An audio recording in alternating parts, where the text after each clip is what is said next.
Welcome to Draw Process, where I draw comic book pages and process about that. I'm Ike, page 74 of episode 2 of First Sun and Sword today, my comic book.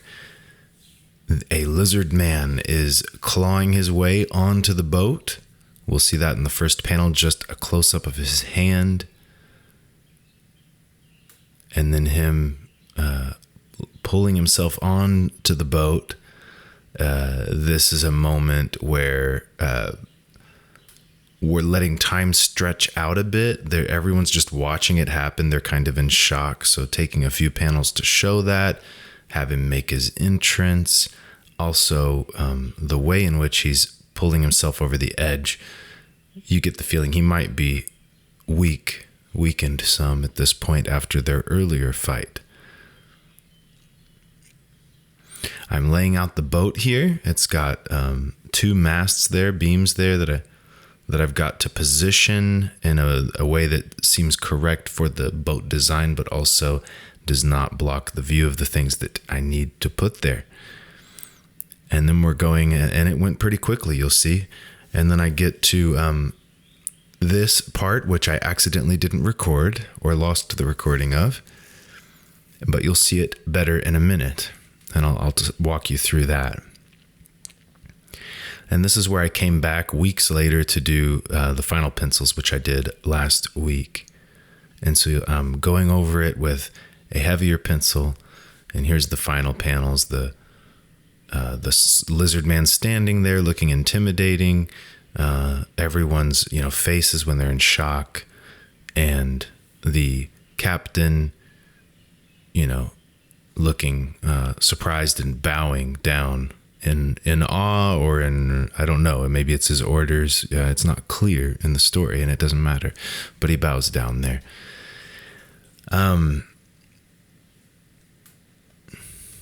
Coming in with my triangle to straighten out any of the lines that are meant to be straight on the panel borders. And definitely, squeezing in the information, the hand clawing its way onto the boat. That could have been shown in several panels. It could be shown with a large panel that really displays that moment of impact of, the creature is coming up onto the boat, That has to do with your voice, your storytelling voice. Do you want to take up you could take a whole page showing the hand come up onto the boat. Why would you do that? Or do you want to do that? If you do, you probably want there to be a consistency to your voice, a style to it. When you look at interesting filmmakers that have a particular editing, shots, Dutch angles, whatever odd thing they're doing. They're going off of, ideally what you imagine is someone going off of what feels right to them. A bold statement. They're not following the textbook. They're going by feel for themselves. And because it feels right to them, it has a consistency to it. And that's ideally what you want to do with your comics, I think, is you want to just go by your own voice, your own feel, and trust that will have a consistency as you are a consistent person. But you also have to ask yourself, okay, why do I do it this way? Why didn't I show this hand larger?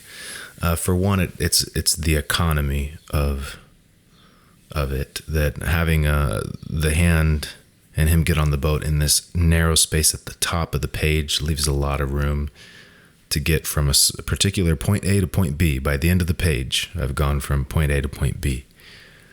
Starting with the hand, we know the lizard man's showing up imposingly, and the captain is bowing to him, and everyone's surprised, but it ends with the captain bowing. So I want to accomplish that in one page.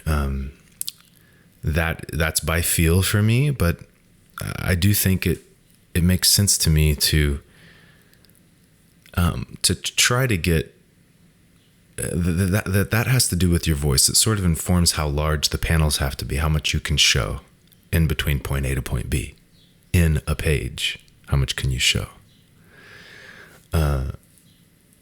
By basically how much you want to say in one page. I could just have him, getting onto the boat, standing on the boat. I could let that take a whole page, but that does change the pace. The reader is turning the page, or looking to the next page. At each of those, there's like a break in the reading experience each time you go from one page to another.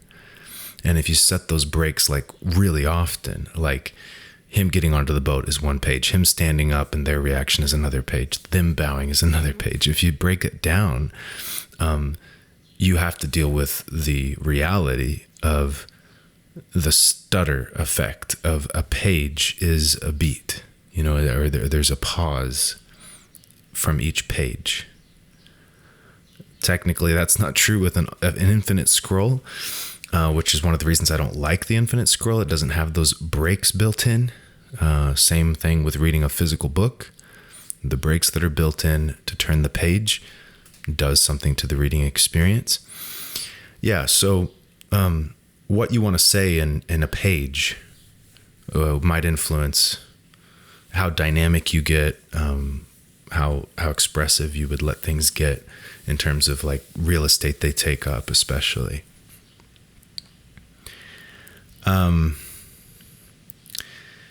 You also want to develop in your ability to help the reader see the movement, like what's happening, and for it to make sense. For if a character is climbing onto the boat and then he's standing here, the lizard man, we see his hand, then we see him pulling himself onto the boat, and now he's just standing there.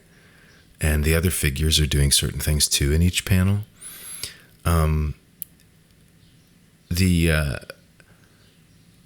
I think that some artists in comics will struggle, maybe if they're newer, could struggle with if they don't show a panel for every step of an action. I don't know if maybe it's reaching for their gun or opening the door.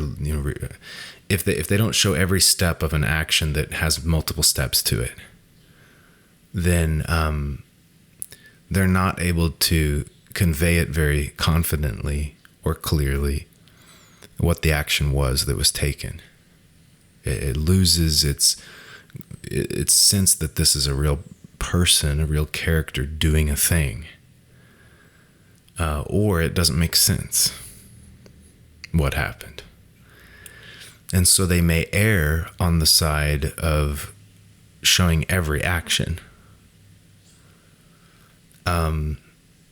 And this becomes even more apparent if there's multiple characters in the scene and they're all doing different actions. If each person is doing something, imagine a superhero team and they're all in a big fight together, like you frequently see in comics and movies.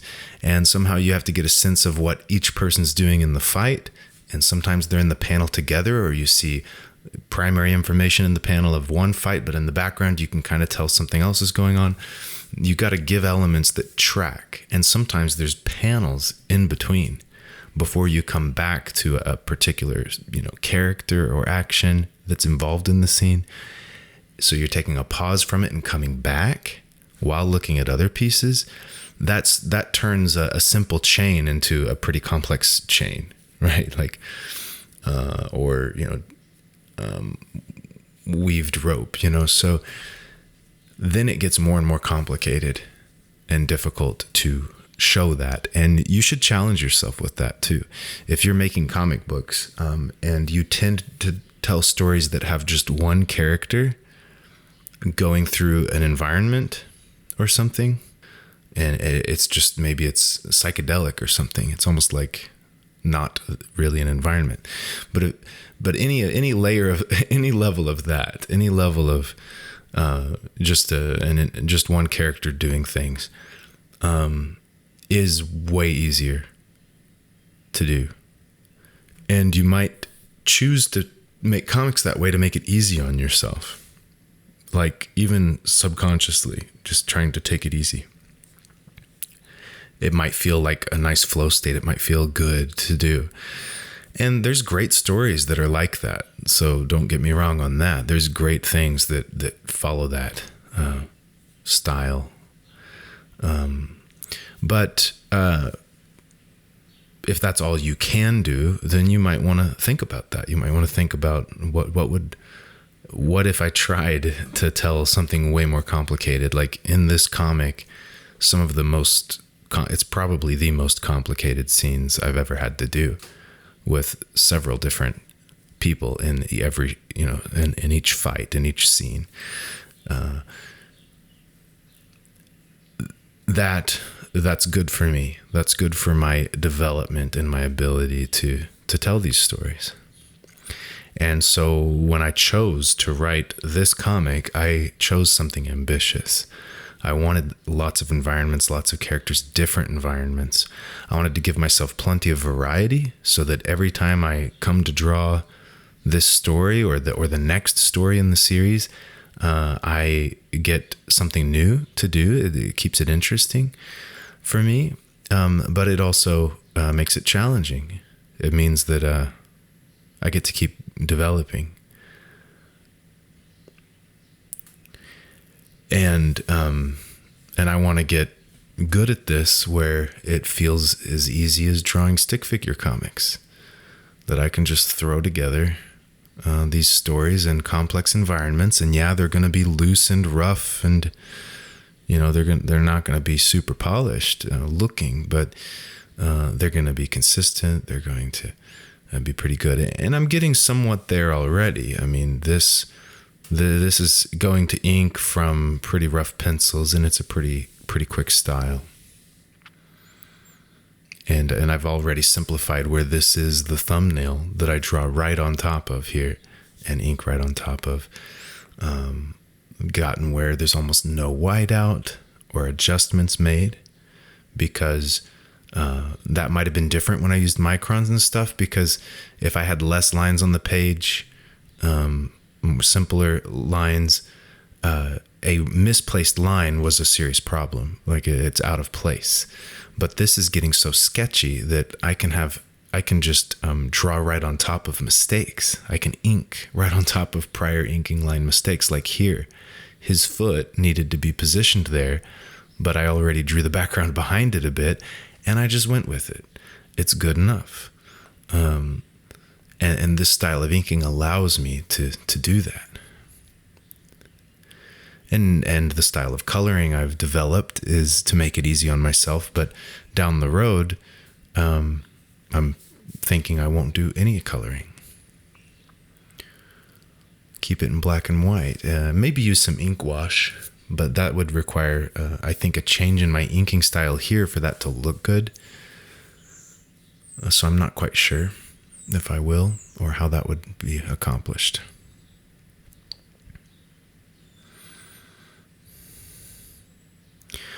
This boat, I just have a simple idea in my head of the size and shape of this boat. It's not perfectly accurate every time, but I'm trying to stick with a general idea that's believable. It's got all the oars coming out the sides of the boat. So that's what these lines are that come out off the side of the boat. Their boat had pulled up next to it, so we saw that it was kind of like in this position visible. That's what this little piece is in the background that's next to the boat. It's their sail rolled up. So, and that's where Sword is, unless something happened to him, unless he's moved and we're unaware.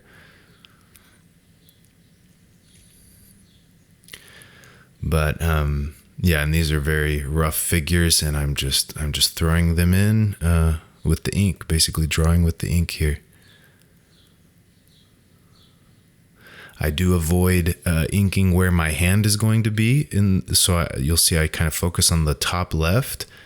But if I'm inking a particular element like the railing on this boat, I went ahead and hit all of that at once for consistency. Knowing that I might bump it with my hand, I'm going to have to be careful with that. This panel has no borders to it. It's full bleed, and it just sort of, the boat vanishes as it moves down towards the lizard man's head in the bottom left.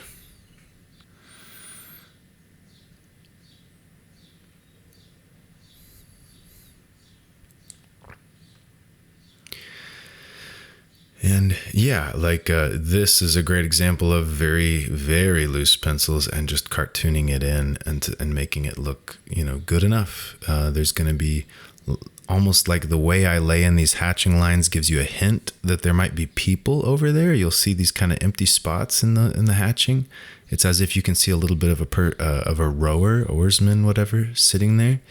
But it's very out of focus, very rough. And it was done without really any pencils underneath. That's where I'm trying to get to, is where it goes that easily, that smoothly. And I've been thinking lately about when I spend more time drawing, more time practicing drawing on a regular basis, because right now I'm sometimes only drawing once a week when I draw a page. There is a smoothness, like a confidence, an improvement in my drawing ability that I now lack. I'm not getting those results because I'm not drawing that often. So I've been thinking about that, like how might I reincorporate drawing into my daily routine, even if it's for 10, 15 minutes, just drawing something. I could give myself a simple prompt or even an anatomy book to draw something from, a figure drawing from a picture, something that doesn't require any imagination. That could be a good, really easy thing to throw in the morning. So I've been thinking maybe there's something like that I can do, because I do miss that feeling of seeing my penciling improve and knowing that I'm getting better in that way.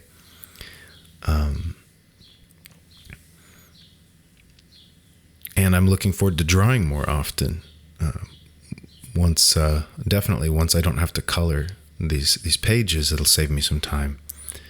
And I can draw a little more often on the comic pages, maybe do 2 pages a week or 3 instead of 1. And so that'll make up for it too. And that's the main thing, is drawing comic pages, not just drawing. There's a big difference between drawing and drawing comics.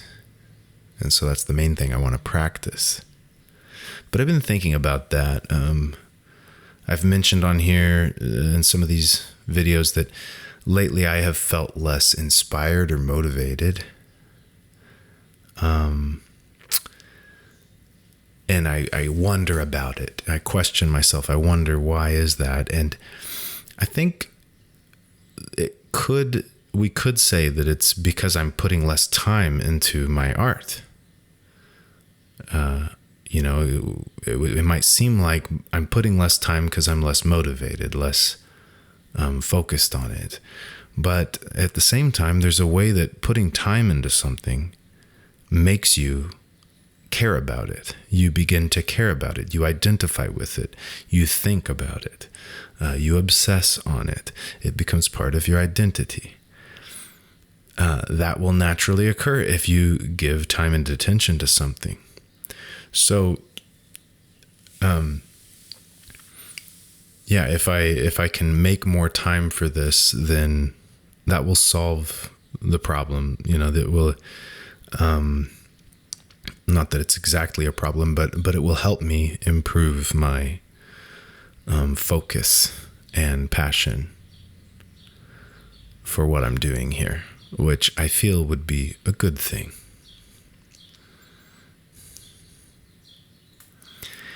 And a change for my routines would be good. Getting to start the next comic book after this one, which I'm only like 10 pages away. But then the next comic after this one will be a change, at least in what I'm doing, what I'm drawing. Maybe switching up this video series to once a month. That would save me time on this. It would change my routines, give me a chance to do more of the drawing. Stopping the coloring on my comic will help me improve my drawing. Getting off of social media more and maybe doing other things more would help. Here, I messed up and drew this guy in the background, and Farah's arm was supposed to be in front of his leg. But you'll see, I just went ahead and repositioned her arm so that there wasn't a problem with the overlap, so that I wouldn't need wide out. But that's the kind of changing and drawing on the page with the ink that I have to do with this approach that I'm having to making comics. And it's fine. I like that. But I've got those changes coming up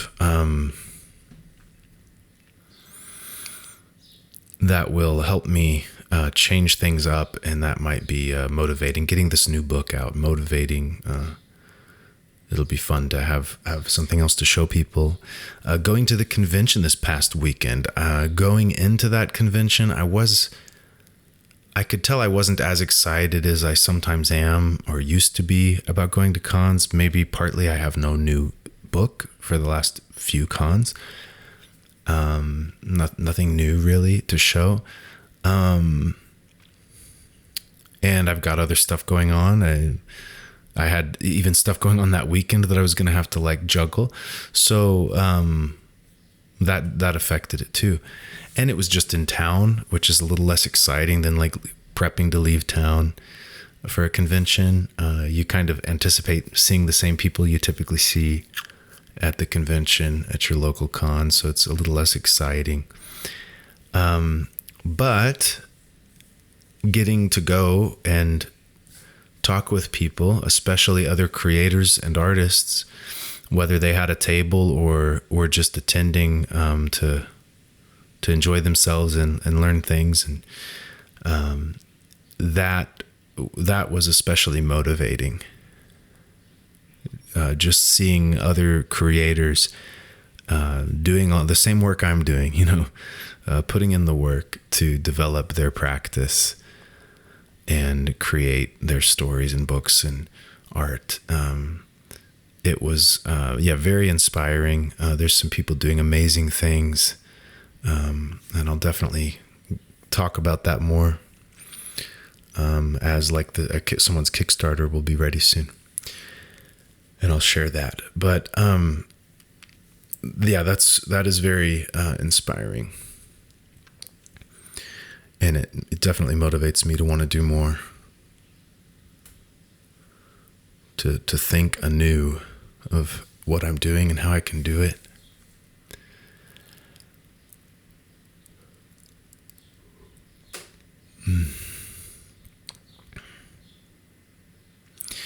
Poses like this one here in this last panel, they're kind of challenging, and there's a person's leg in the panel,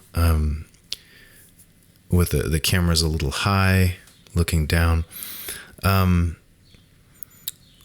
It's easier to draw a figure well if there's full length limbs coming out of them. If you can see the hips and the torso, like there's angles that are more dead on, more simple, that it'll make it easier to draw and feel that it's an effective panel. But ones like this and the one above where the lizard man is crawling onto the boat and the angle just kind of balls up his silhouette, kind of crunches things together. There's not as good of a silhouette showing his arms and legs. Like one of his arms is kind of under him as he's trying to crawl up. Those sorts of poses are, I like to use them. I like to do that sometimes, but they are more challenging to draw effectively. It's harder to execute the drawing because you can't use your bony landmarks on the human skeleton. You can't sort of use your typical tricks to as easily, since things are so stacked, so foreshortened, and to communicate effectively what things are is more challenging. And it would be easier to just avoid those shots, but I try to not do that. I try to draw what the camera needs to see, what would be there. I will scribble it in if I have to and keep it in really loose shapes. But I'm going to try to execute it as it is needed. Because if I move my camera to accommodate my inability to capture it, then I'm cheating a bit.